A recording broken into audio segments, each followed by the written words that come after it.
Hello, it's Oren Prunken, and today in this episode I want to talk to you about your marketing and sales messages and communications. Now, I get this question a lot of the time, and people come to me and they say, look at this marketing communication or sales communication I've created, what are your thoughts on it? Now, when they ask that question, I give them my peripheral thoughts. I give it based on everything that I know over the last 20 years that I have seen work in my personal experience. Now, even though I've got about 20 years experience doing all this stuff, it doesn't mean I am 100% correct. Now, I'm going to explain that. Because I've got a ton of experience, I know which direction it should be going in or what it kind of should look like. I know we should be going forward and not backwards. I know we should be going in one direction and not the other. But that doesn't mean that direction is 100% correct.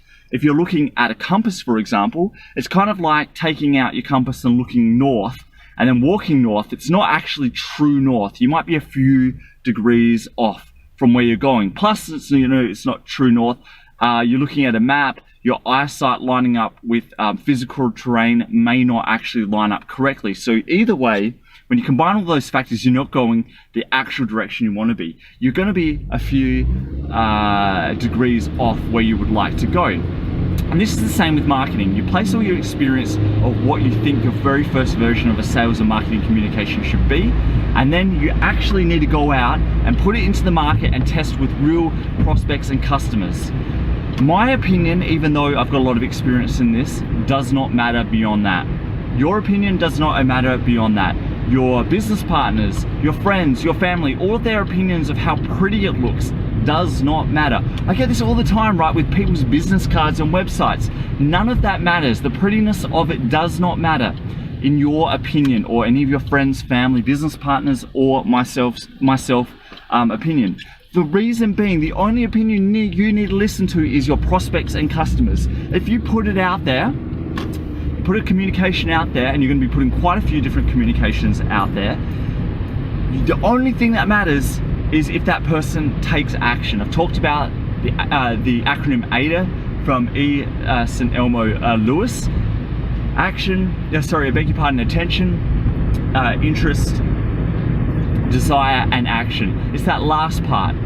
If a prospect or customer does not take action, that is the only thing you need to concentrate on. If they don't take action, you need to go back and revise that marketing and sales communication. When you go revise it, you do not need to start again from scratch. You need to take certain elements and one element at a time. This is the principle of split testing, and you need to change that one element. I'm not going to go into multivariate testing, but you need to change one element to see how that impacts it. And it's usually the hook, it's usually the headline, it's usually the attention part of the AIDA principle. The A and the A, the first A and the last A, the attention and the action. That's what you need to be testing to see what prospects and customers actually go out and respond to. And then again, if they don't take action, you need to go change that same element.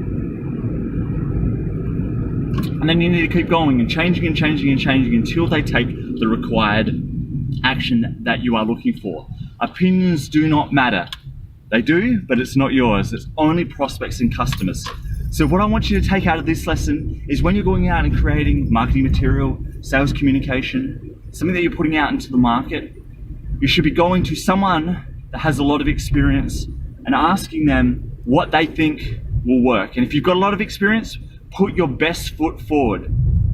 Then once you've done that, don't go out and ask for any other opinions. Only ask for the opinions of your prospects and your customers to see if they take action.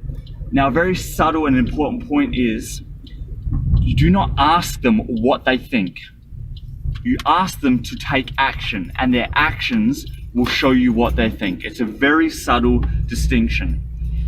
When you ask someone if they would buy, that is very different than will you buy. The question is very different, and I'm using a very specific example of asking for action. Action doesn't necessarily need to be them asking them to buy.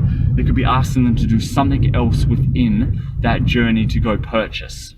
So I want you to go try that out, see what happens, report back to me and let me know how you go, because I would love for you to tell me all of your results with this. Until we talk again, hope you have a great day. Goodbye. Thanks for listening, and if you like what was on here and want more, please go to orenprunken.com.